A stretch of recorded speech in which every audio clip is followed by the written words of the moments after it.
nilikuwa naangalia maneno ya Nehemia. Nehemia ambaye alikuwa ni mmoja wa wajenzi wakuu katika Biblia, ambaye Mungu alimwekea mzigo wa kujenga kuta za Jerusalem zilizobomolewa na mfalme Nebukadnezar. Na tukaona kwamba huo mzigo ulimsababisha akaomba ruhusa kwa mfalme, na akapewa ruhusa, akaenda Jerusalem, akaanza kusanya watu na wakaanza kazi ya ujenzi wa kuta za Jerusalem. Na kwa hivyo tunapokumbuka Nehemia tunakumbuka kuta za Jerusalem. Anytime tunasikia Nehemia akitajwa tunakumbuka kuta alizozijenga. Na hiyo kazi ilianza vizuri sana. Lakini pale katikati kukaanza kuwa na changamoto ambazo leo tutakuwa tunaziangazia, na ambazo tukiangalia katika kila safari ya kiroho hakukosi kuwa na changamoto hapa na pale. Na kwa hivyo tumetaka tuweze kujipanga vizuri hata kabla hatujakutana na changamoto, tuweze kukabiliana nazo mapema. Tunaangalia kifungu cha 4 cha Nehemia. Baba Mungu wetu, katika jina kuu la Yesu Kristo, jina lililo juu ya majina yote, asante kwa maana mwanadamu hataishi kwa mkate peke yake, bali kwa kila neno linalotoka kwa kinywa cha Bwana. Asante kwa maana umetukirimia nafasi ya kushiriki neno, na tunapoenda kuipokea tunaomba itubarikiwe, tunaomba tukasikie ukinena nasi, na ni katika jina la Yesu Kristo tunaomba na kuamini.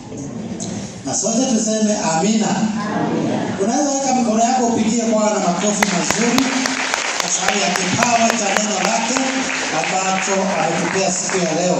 So, hebu tuangalie kidogo hii hadithi, kwa maana iko na mengi ya kutufundisha. Sasa kazi ya kujenga ukuta ilikuwa inaendelea. Na wakati ilikuwa inaendelea, kulitokea watu wawili ambao hao watu tuliwaona katika kifungu cha 2. Mmoja alikuwa anaitwa Sanbalati na mwingine alikuwa anaitwa Tobia. Hao ndio watu wakubwa Shetani aliyowaweka kuzuia hii kazi. Na waliposikia kuna jengwa, walikasirika sana. Sijui kama umewahi ona mtu amekasirika. Sijui kama umewahi kuona sura ya mtu ambaye amekasirika mpaka na huko ndani. Hiyo ndio ilitendeka na hao watu. Na wakaanza kutumia silaha moja ambayo inaitwa ya kuvunja moyo. Wakaanza kunena maneno ya kudidimisha kile ambacho kilikuwa kinafanyika. Yule maneno ya kudharaulisha. Wanauliza hii ni kitu gani wanafanya? Hao watu wanafikiria watajenga hii ukuta kwa siku moja. Wanafikiria watatoa sadaka. Wanafikiria wataweza kutoa mawe kwa hizo taka. Maneno ya kudharau. Na mwingine akasema, hii kitu wanajenga hapa, hata mbweha akipanda ataangusha tu. Si kama unajua mbweha. Mbweha ni mnyama mdogo tu kama mbwa. Na you can imagine ukuta kama huu, na ile walikuwa wanajenga ilikuwa strong, sio kama hii. Sasa ni mbweha gani anaweza angusha ukuta hata kama hii? Ni maneno ya kudiscourage, maneno ya kudunisha, maneno ya kuvuta chini. Na ninataka nikwambie hivi mtu wa Mungu, katika mambo yote ambayo unafanya, kama ni maneno mzuri, Shetani atajaribu kukuvunja moyo. Hiyo maneno ilikuwa inatumwa ndio isababisha Wayahudi waone ni kama kile wanafanya haina faida, hakuna mahali inaenda, haitafaulu, haitasaidia chochote, na waachane nayo. Lakini mimi nashukuru Mungu kwa jambo moja. Hawa watu walikataa kufuata maneno ambayo waliambiwa. Na siku ya leo nataka nikuhimize, hata Shetani akileta maneno, wewe endelea na kile unafanya. Kuna watu hapa wanafanya kazi nzuri. Iwe ni katika taaluma yako, iwe ni katika huduma yako, iwe ni katika familia yako, na ukiwa unaendelea vizuri hivi, unasikia tu maneno. Hebu ambia jirani maneno. Sijui kama umesikia maneno. Maneno. Si kama ndio mfuataji na maneno.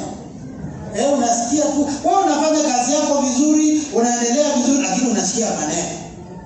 Hawa wanasema huyu mama hata tatuzi boma yake vizuri. Hiyo unajua unafanya vizuri. Unasikia watu kama sisi tunafanya huduma, unasikia Pastor Mundi hakuna kitu anafanya huko. Wachana na huyo. Hiyo kanisa iko peke yake, haina mchungaji. Shetani anaweza kuvunja moyo.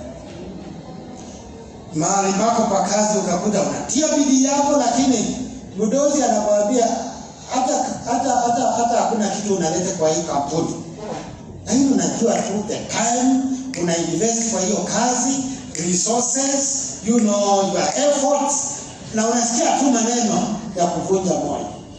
Hiyo maneno ililetwa kwa Wayahudi ambao walikuwa wanajenga ukuta, lakini Nehemia akaipuuza. Na wakati adui alirealize hawa watu hawavunjiki moyo kwa ile maneno wanaongea, akatafuta mbinu nyingine. Na hii mbinu ya pili ilikuwa more serious. Ilikuwa mbinu kali zaidi kuliko ile ya kwanza. Adui akikuta mpango wake wa kwanza umeanguka, anatengeneza mpango wa pili. To accept Nehemiah's call, go to Lipa na M-Pesa paybill. Business number is 400-200. Account number is 898619. And God will bless you.